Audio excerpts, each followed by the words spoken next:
was a great passion of his, but because he needed it. Despite his 25 years in news, despite past accolades, a setback like this could seriously cripple a career. It had started to rain. Conrad reached over and turned on his wipers. The blades had rotted from last summer's sun, and their first few passes left dirty smears. How ironic. Here he was driving a $72,000 Jaguar, but couldn't find the time to replace its wiper blades. But that's how it was with everything in his life. Too busy winning the prizes to enjoy them. And he had won them all. Everything he'd ever wanted and more. Great job, great pay, esteem from his peers, plenty of toys, beautiful wives, although a few more of those than he'd intended, and the list went on. Yet, over the past several years, the list had begun to grow more and more meaningless. And, though he tried his best to ignore it, an empty hollowness had begun gnawing and eating away at him. He'd won the game all right. The only problem was that neither the victory nor the prizes meant anything.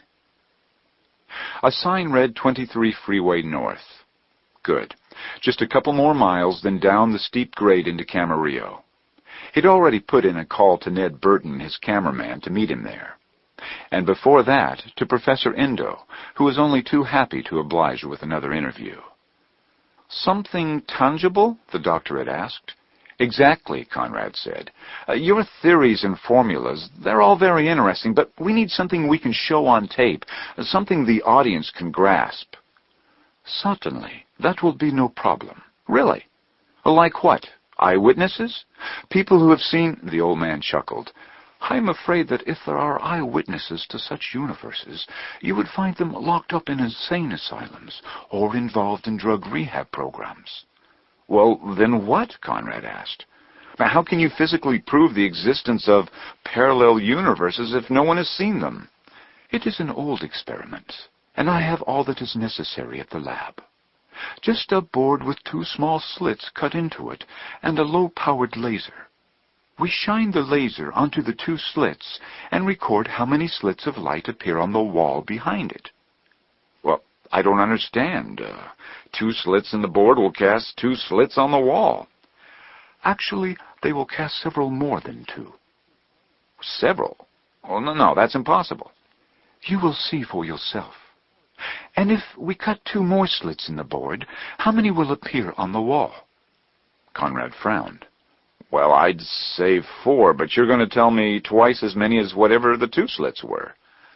Actually, with 4 slits, there will be half as many bands of light as if there were only 2 slits.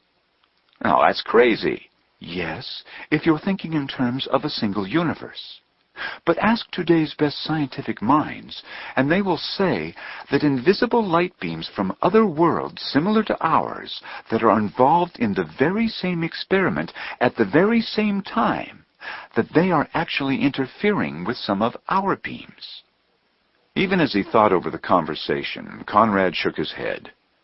To think that there was another one of him traveling to another Camarillo to meet with another professor at this exact same moment, it was incomprehensible. And not just one of him, but millions, all identical? Well, not even identical, because according to Endo, each of his counterparts still had a free will to make different decisions along the way. One Conrad Davis could have waited to ride with his crew. Another could have agreed with his boss to cancel the segment, or another could have decided to pursue philosophy in college instead of journalism, and on it went, the possibilities infinite. Then there was the matter of time. It is my personal belief, Endo had said, that these various realities may also be traveling at different velocities. For some, an entire lifetime may be lived in just a few of our hours. For others, it may be just the opposite. The rain came down harder. He crested the ridge and started down the steep grade into Camarillo. Even shrouded by clouds, it was a beautiful sight. The coastal mountains rose on either side, giving one last burst of rock and cliff before dropping suddenly to the flat coastal plain. The left lanes of traffic had slowed, so he pulled into the far right where there was less congestion. He glanced up. It was still there, up to the left. the jagged rock formation that looked like a profile of an Indian surveying the valley. Being the first to spot it was a favorite pastime of Suzanne and little Julia whenever they took their Sunday drives up the coast. Sunday drives up the coast. One of the few bribes that had actually worked in luring Suzanne away from church. She'd been a good woman, the best he'd had, committed to her family at any cost.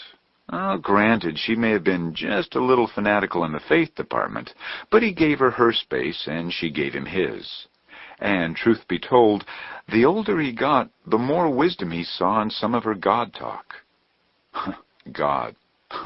If all this multi-world business was true, it would be interesting to see how the theologians would try and squeeze him into the picture. And what about the great religious leaders? What about Jesus Christ? If, as Suzanne had always insisted, this world needed to be saved, then didn't all these similar worlds need to be saved as well? The implications were staggering. He could smell the faint aroma of onions wafting up from the valley. He smiled, almost sadly, as he remembered little Julia holding her nose, complaining about the smell. Those had been good times, some of the best. The blast of an air horn jarred Conrad from his thoughts. He glanced up in his mirror and saw a big rig approaching from behind, flashing its high beams. Come on, he thought, no one's in that big of a hurry. Oh, sure, he'd moved into the truck lane, but he was already exceeding the speed limit. Besides, there was traffic directly ahead, so what was the big... The horn blasted again, longer, closer. What's your problem? Conrad mouthed the words into the mirror, raising his hands. What do you want me to do? And then he saw the driver, a kid. He wasn't looking at Conrad. Instead, he was fighting something in the cab, perhaps stomping on foot pedals or wrestling with the gear shift. Conrad couldn't tell for certain. He didn't have to, because when the driver looked up, Conrad saw the terror in the boy's eyes. Conrad quickly looked to the left, searching for a way to slip into the adjoining lane and get out of the truck's path. Well, there was none. All three lanes were packed. The horn continued to blast. The truck was nearly on top of him. Up ahead, about 30 feet, a cement truck lumbered its way down the grade. Conrad glanced to the right, to the emergency lane. Suddenly the Jaguar shuddered and lunged forward. The rig had hit him. Instantly the car began picking up speed. Conrad hit the brakes. They did no good, only threw him into a screaming skid, making it harder to steer. The cement truck lay 25 feet ahead of him now. Again Conrad looked to the right. The lane was narrow, with a steep rock wall rising beside it. They continued picking up speed. The cement truck was 15 feet away. If Conrad was to act, it had to be now. He cranked the wheel hard to the right, but as the Jaguar swerved to the right, the big rig followed, shoving Conrad into the emergency lane and toward the rock wall. Tires shrieked and smoked. The horn blasted. The Jaguar hit a small curb at the edge of the emergency lane, and suddenly it was airborne. The rock wall loomed ahead, filling Conrad's vision. When he struck it, the explosion roared in his ears. "My God!" he screamed, lifting his hands against the jutting rocks as it crashed through his windshield. But he could not duck, and he could not move. And then there was nothing. 27-year-old Julia Davis Preston woke with a start.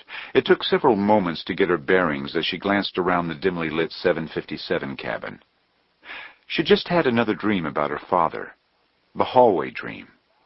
It didn't come often, but when it did, it always left her shaken. In the dream, she was a girl of 5, dressed in a chiffon party gown. As always, she had been groping her way down the long hallway. As always, her father's dark walnut door waited at the far end. And as always, it was closed. "Daddy? Daddy, I'm scared." She knew he was there. She could hear the muffled voices, the wisps of conversation, and the laughter. She ran her hand along the wood paneling. The laughter grew louder. "Daddy?" She could barely see the door. "Daddy?" Then she arrived, and with trembling fingers she reached for the doorknob. She could feel the cold brass in her hands as she started to turn the knob, and suddenly Julia awoke. Sometimes she opened the door, sometimes she even entered the room. But not tonight. Tonight she had remained outside in the hallway. She turned and looked out the window. In the darkness, the lights of a small Kansas town twinkled up at her. As she stared, her thoughts drifted back to her father. She hated it when they did that. Not because she hated the thoughts, but because she hated him. It wasn't something she was proud of, but it was the truth. And if there was one thing her father had instilled in her, it was the value of truth. "A reporter's stock in trade," he was so fond of saying. "A person is only as good as his word, never any better, never any worse." It was perhaps this fact more than any other that had helped make Julia Davis Preston one of the fastest-rising prosecutors in Atlanta's DA office. She was tough, uncompromising, and above all else, a woman of integrity. She closed her eyes, hoping sleep would return. They'd be landing in L.A. in 2 hours. Then it would be a matter of renting a car and heading up the coast to a hospital in Thousand Oaks, not far from Camarillo, where 4 days earlier her father had been in a serious car accident. Initially, they hadn't expected him to live through that first night. Somehow he had, but no one gave any hope for his recovery. Sometime very soon, he would die. But that's not why Julia was heading back to California. She'd barely spoken to the man in 5 years. Julia was heading home because when she graduated from law school, her father had the bright idea of giving her power of attorney. It was an honor she had immediately declined, but one that his most recently divorced wife had said he had assigned to her anyway. An honor that made Julia the sole person responsible for deciding whether her father should remain on life support systems or die.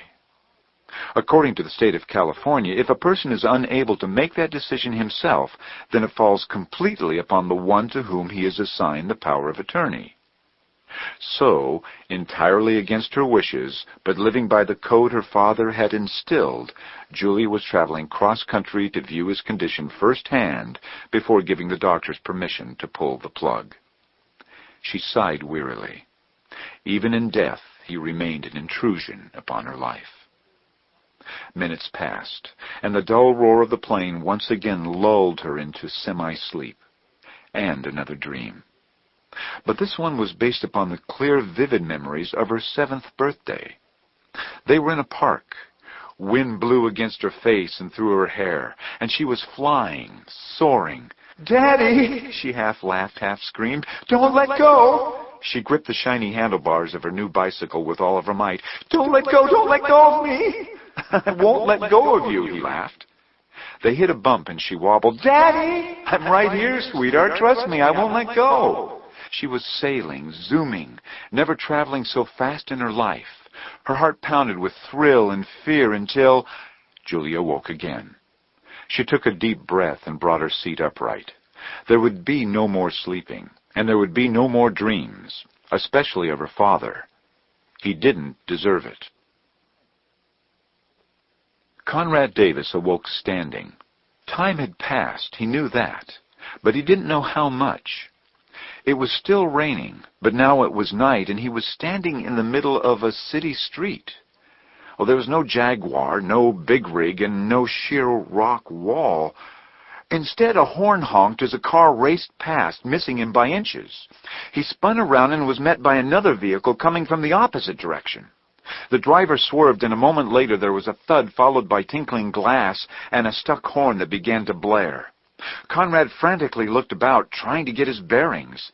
Some of the buildings appeared familiar, but many of the others... A siren blasted. He twirled around and was blinded by a pair of high beams coming directly at him. For the briefest moment, he froze. The vehicle jerked to a halt 15 feet away. Doors opened. Dark figures emerged, starting toward him. That's when he turned, darting to the right. Voices shouted, and the dark figures began pursuit. Conrad raced down the sidewalk. Where was he? What was going on? Up ahead and across the street, he saw Santa Monica's Mayfair Theater. So he was in Santa Monica. But how? And what of these other buildings he didn't recognize? He continued running, passing 2 or 3 kids walking in the rain. Long, stringy hair, beads, embroidered bell-bottoms looked like they'd stepped right out of the 60s. The footsteps behind him were gaining. To his left was an alley. He turned and continued running. "Stop!" the voice shouted. "We order you to stop!" Conrad bore down. He wasn't sure how much further he could go. His